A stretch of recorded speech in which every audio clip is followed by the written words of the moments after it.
Assalamualaikum warahmatullahi wabarakatuh. Alhamdulillahirabbil alamin. Wassalatu wassalamu ala asyrafil anbiya'i wal mursalin. Sayyidina Muhammad wa ala alihi wa sahbihi ajma'in.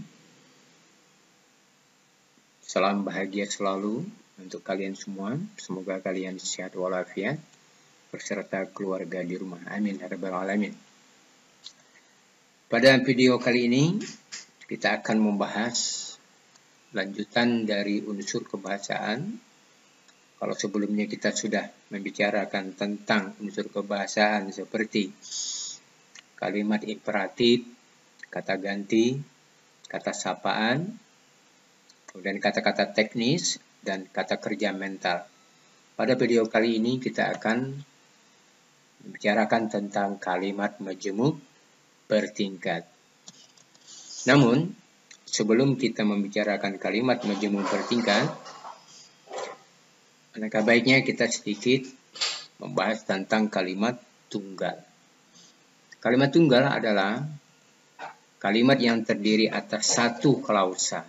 Jadi tunggal itu artinya satu. Yang satu apa dalam kalimat tunggal itu? Yang satu adalah klausa.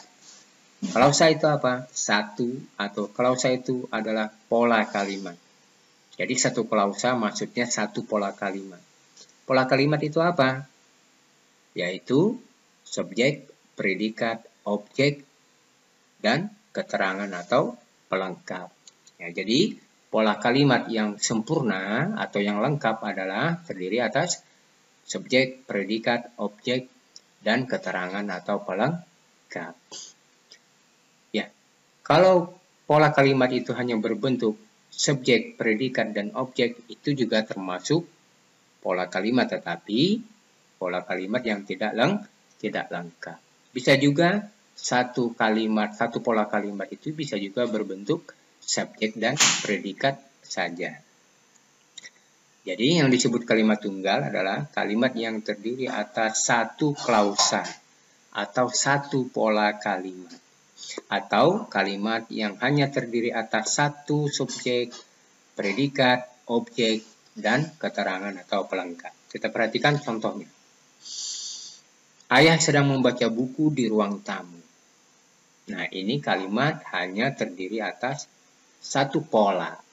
Ya, karena hanya satu subjek, satu predikat, satu objek, dan satu keterangan. Ini namanya satu pola atau satu klausa. Inilah yang disebut dengan kalimat tunggal. Contoh lagi, kami dinasihati guru di ruang OSIS. Ya, kami subjek, dinasihati predikat, guru objek, di ruang OSIS, keterangan tempat. Ya, kalian bisa membuat contoh yang lain, misalnya ibu ya sedang memasak di dapur. Ibu subjek sedang memasak predikat di dapur keterangan. Nah, itu juga satu klausa meskipun tidak ada objeknya, ya. Ibu memasak di dapur. Kalimat itu terdiri atas subjek, predikat, keterangan. Nah, sekarang kalimat majemuk. Majemuk ini artinya lebih dari satu. Tunggal itu hanya satu, majemuk lebih dari satu. Apa yang lebih dari satu dalam kalimat majemuk? Yaitu klausanya. Jadi klausanya ini lebih dari satu. Atau di dalam kalimat itu pola kalimatnya lebih dari satu. Contohnya ya. Ayah pergi ke kantor. Ini kan satu klausa. Sedangkan ibu pergi ke pasar. Ini juga satu klausa. Nah, klausa ini dengan klausa ini dihubungkan dengan kata penghubung sedangkan. Maka ayah pergi ke kantor sedangkan ibu pergi ke pasar. Ini disebut kalimat majemuk karena klausanya lebih dari satu. Ada berapa klausa di sini? 2 klausa. Bentar ya. Kalimat yang kedua. Ketika ayah pergi ke kantor, jelas ini satu klausa. Ibu pergi ke pasar, satu klausa lagi. Dan adik pergi ke sekolah, ini juga satu klausa. Jadi kalimat ini berapa klausa? Ada 3 klausa ya. Dihubungkan dengan satu kata hubung dan. Ya. Ya, inilah yang disebut dengan kalimat majemuk. Jadi dalam kalimat majemuk bisa 2 klausa, bisa 3 klausa, bisa juga lebih. Ya. Iya. Nah, bagaimana cara membedakan kalimat tunggal dan kalimat majemuk? Salah satu caranya adalah dengan memperhatikan di dalam kalimat itu ada tidak kata penghubung yang menghubungkan klausa yang satu dengan klausa yang lain. Ya, kita lihat di sini. Ini kan ada kata penghubung. Nah, sedangkan ini menghubungkan klausa yang ini dengan klausa yang kedua ini. Inilah yang disebut kalimat majemuk. Tapi kalau cuma sampai di sini kalimat ini, misalnya ayah pergi ke kantor, titik. Kan tidak ada kata penghubung di sana. Maka itu disebut dengan kalimat tunggal. Contoh lain. Indonesia membangun jalan tol di berbagai daerah. Indonesia subjek, membangun predikat. Jalan tol objek, di berbagai daerah keterangan tempat. Kan subjeknya satu, predikatnya satu, objeknya satu, keterangannya satu. Maka itu disebut kalimat tunggal dan tidak ada di dalamnya kata penghubung. Mari kita perhatikan kalimat yang kedua. Indonesia membangun jalan tol di berbagai daerah dengan biaya APBN. Dengan ini kata penghubung ya. Ya, di sini ada kata penghubung. Ini satu klausa dan ini juga satu klausa. Inilah yang disebut dengan kalimat majemuk. Contoh yang ketiga. Jika hujan deras, ini satu klausa. Ayah tidak masuk kerja. Satu klausa. Ini kalimat majemuk. Kenapa? Ada kata hubung. Mana kata hubung? Nih. Jika. Ini kan kata hubung. Iya, ini kata hubung. Menghubungkan klausa hujan deras dengan klausa ayah tidak masuk kerja. Nah, inilah yang disebut dengan kalimat majemuk. Jadi kalau kalimat tunggal, satu klausa isinya, kalimat majemuk lebih dari satu klausa. Ya. Di dalamnya itu terdapat lebih dari satu klausa. Bisa 2, bisa 3. Sekarang jenis-jenis kalimat majemuk. Kalimat majemuk itu ada 3 jenis. Ada kalimat majemuk setara, ada kalimat majemuk bertingkat, dan ada kalimat majemuk campuran. Nah, pada video kali ini kita membahas sedikit kalimat majemuk setara, tapi kita nanti lebih banyak membahas tentang kalimat majemuk bertingkat. Untuk kalimat majemuk campuran, nanti kita bahas pada pertemuan-pertemuan berikutnya. Kalimat majemuk setara. Setara itu artinya apa, anak-anak? Sama. Setara itu sama. Kedudukannya sama ya. Tidak ada yang tinggi, tidak ada yang rendah. Kalau dalam keluarga kita itu kedudukannya sama. Ayah dan ibu itu posisinya sama. Tapi kalau ayah dengan anak itu posisinya ayah lebih tinggi kedudukannya daripada anak. Atau ibu dengan anak itu lebih tinggi kedudukannya ibu daripada anak. Itu namanya bertingkat. Ya, kalau bertingkat itu. Nah, tapi kalau setara kedudukannya sama. Ayah dan ibu setara. Tapi kalau ayah dan ibu dengan anak itu bertingkat. Kenapa? Anak lebih di bawah kedudukannya daripada ayah dan ibu. Ini misalnya contoh ya. Contoh. Nah, kita lihat kalimat majemuk setara. Kalimat majemuk yang terdiri atas klausa-klausa yang setara. Jadi klausa-klausanya itu kedudukannya sama. Tadi kan kalimat majemuk kan ya, kalimat yang terdiri atas lebih dari satu klausa. Kalau begitu minimal berapa klausa dalam kalimat majemuk? 2. Nah, kedudukan 2 klausa ini kedudukannya sama kedudukannya. Itu disebut dengan kalimat majemuk setara. Kalimat majemuk setara. Apa yang setara di sini? Yang setara adalah kedudukan klausa-klausa yang ada di dalam kalimat majemuk tersebut. Nah, jadi dalam kalimat majemuk setara terdapat klausa yang sama kedudukannya. Ya. Jadi, karena dia sama kedudukannya, maka semua klausa itu merupakan inti dari kalimat. Jadi semuanya penting, semuanya inti, ya. Ya. Contoh, kami sedang belajar bahasa Indonesia, sedangkan mereka mempelajari matematika. Ya, ini kedudukan antara klausa kami sedang belajar bahasa Indonesia, kedudukannya sama dengan mereka mempelajari matematika. Nah, ciri-ciri kalimat majemuk setara, ciri-cirinya ya. Kedudukan klausanya setara, ya tadi sudah nih kedudukannya setara. Semua kalimat merupakan isi nih, semua klausanya merupakan inti kalimat atau isi kalimat.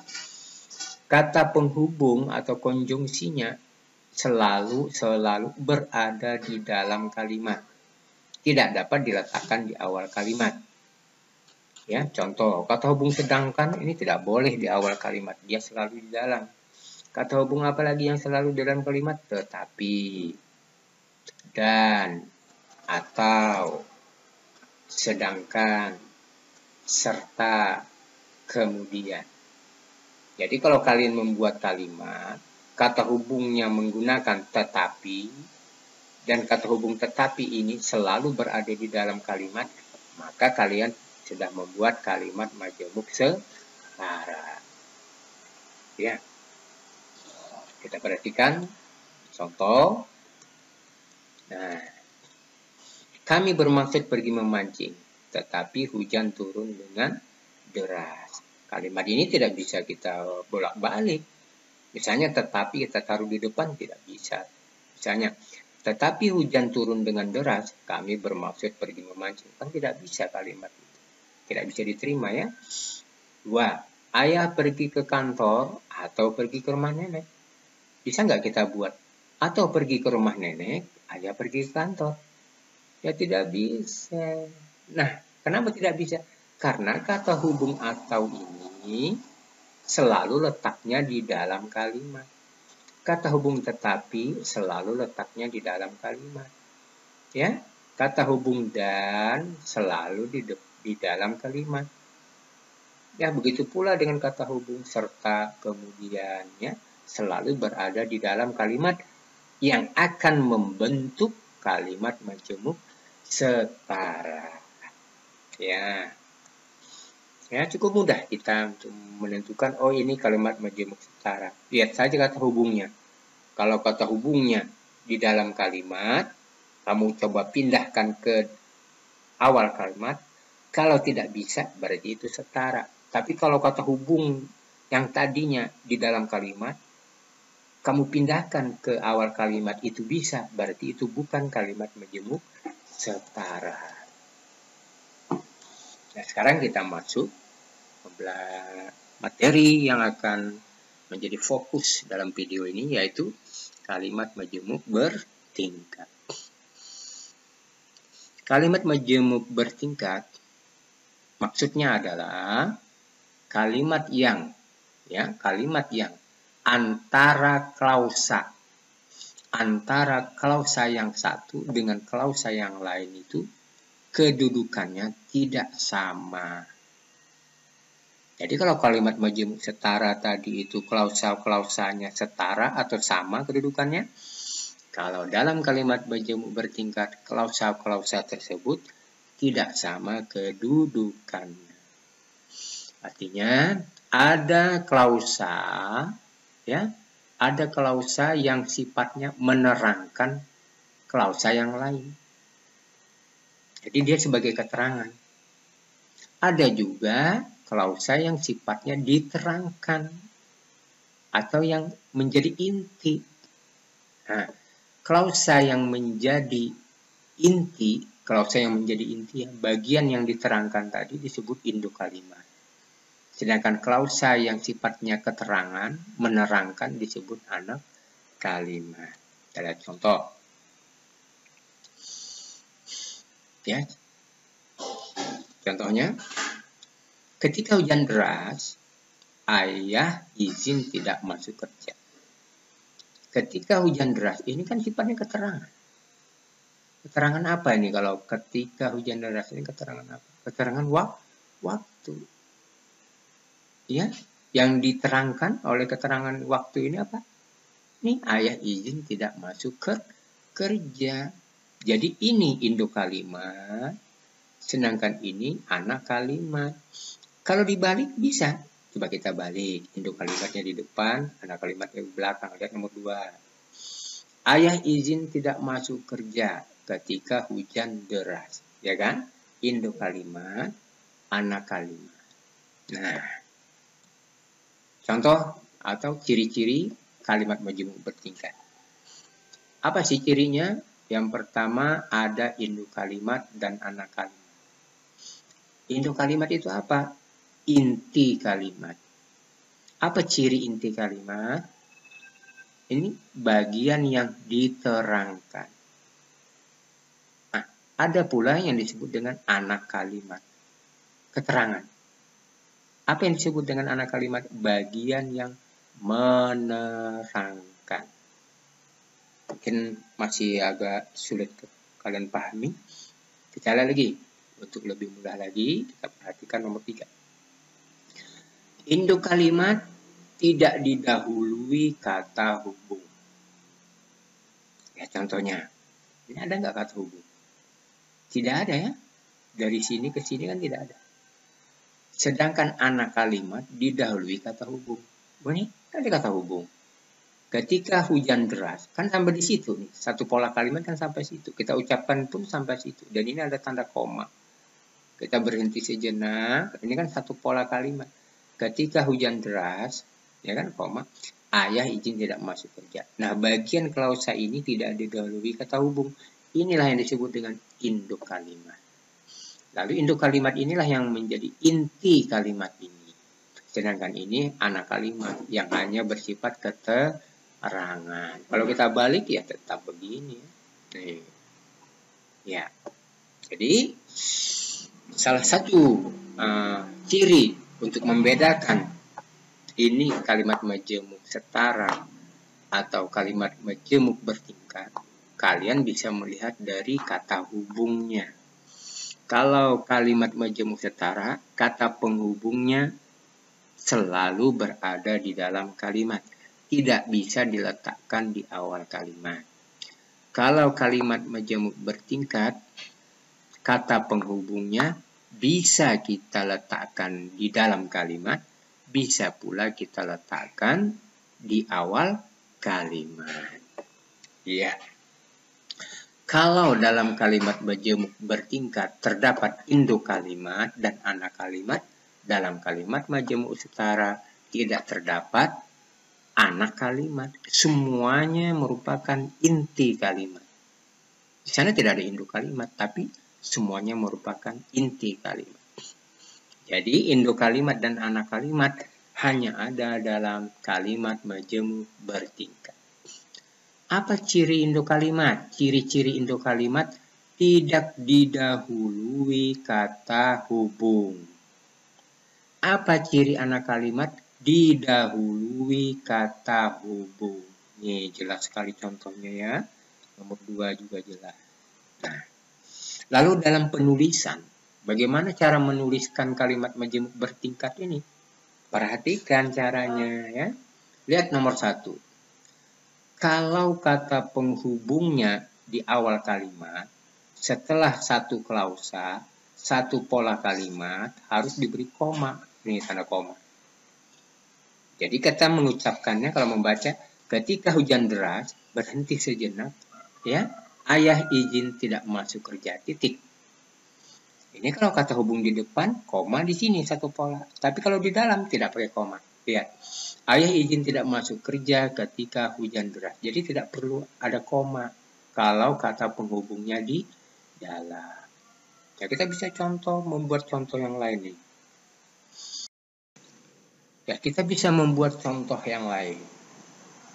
Ya, misalnya Walaupun tidak masuk sekolah, koma, karena ini kata hubungnya di awal kalimat, maka setelah satu pola kalimat kita beri tanda koma, baru kita lanjutkan. Andi tetap diwajibkan mengerjakan tugas. Ya. Tapi kalau kata hubungnya terletak di dalam kalimat, maka tanda baca koma ini tidak dipakai. Contohnya, Andi tetap diwajibkan mengerjakan tugas walaupun tidak masuk sekolah. Oke, baik. Kita bisa membuat contoh yang lain. Coba kita buat dengan kata hubung sebelum. Sebelum belajar, koma, ingat karena itu di awal kalimat ya. Ya, sebelum belajar, koma, sebaiknya kita berdoa, titik. Tapi kalau di dalam kalimat tidak pakai koma. Ya, sebaiknya kita berdoa sebelum belajar. Tidak ada koma di sana. Karena kata penghubungnya berada di dalam kalimat. Baik anak-anak, jadi kita buat satu kesimpulan. Kalau kalimat tunggal, kalimat yang hanya terdiri atas satu klausa atau satu pola kalimat. Cirinya di dalamnya tidak ada kata penghubung. Kalimat majemuk ya, kalimat majemuk terdiri lebih dari satu klausa atau lebih dari satu pola kalimat. Bisa dua pola, bisa lebih dari dua pola kalimat.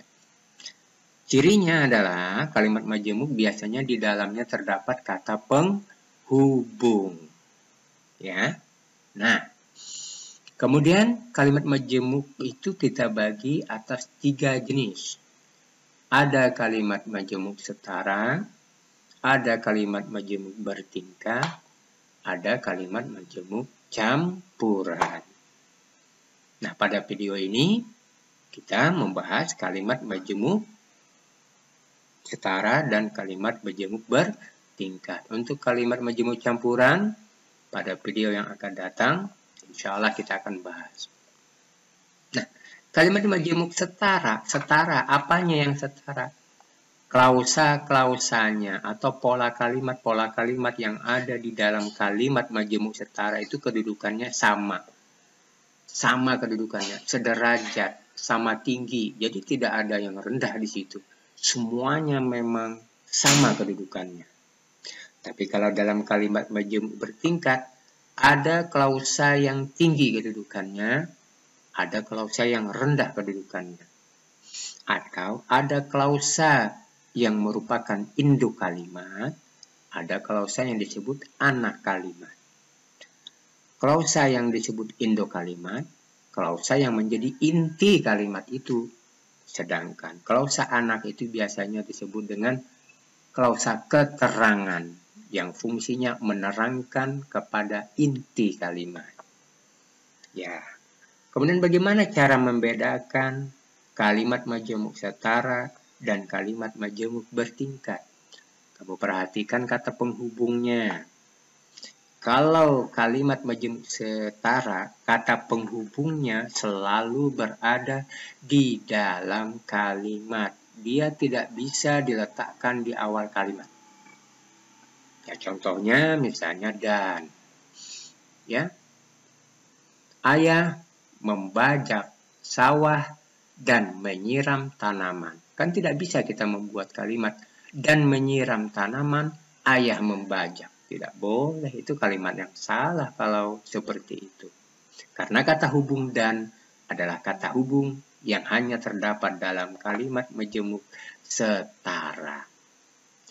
Nah, kalau kalimat majemuk bertingkat, kata hubungnya, kata penghubungnya ya, bisa di tengah kalimat, bisa di awal kalimat.